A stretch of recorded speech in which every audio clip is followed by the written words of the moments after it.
అప్పుడు లైలా మజ్ను విడిపోయారు. ఎడబాటును కూడా ప్రేమనుకో.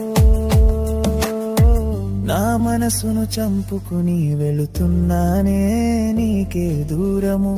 బ్రతికిన శవమై జీవిస్తానే ఊపిరి ఉన్నంత కాలము.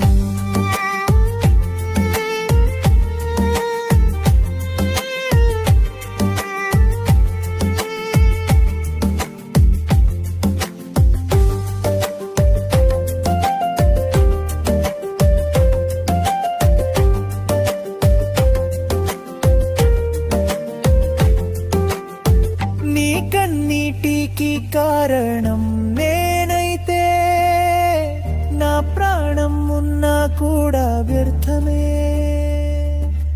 సంతోషంగా జీవించు నూరేళ్ళు. నా మనసును చంపుకుని వెళుతున్నానే నీకే దూరము. బ్రతికిన శవమై జీవిస్తా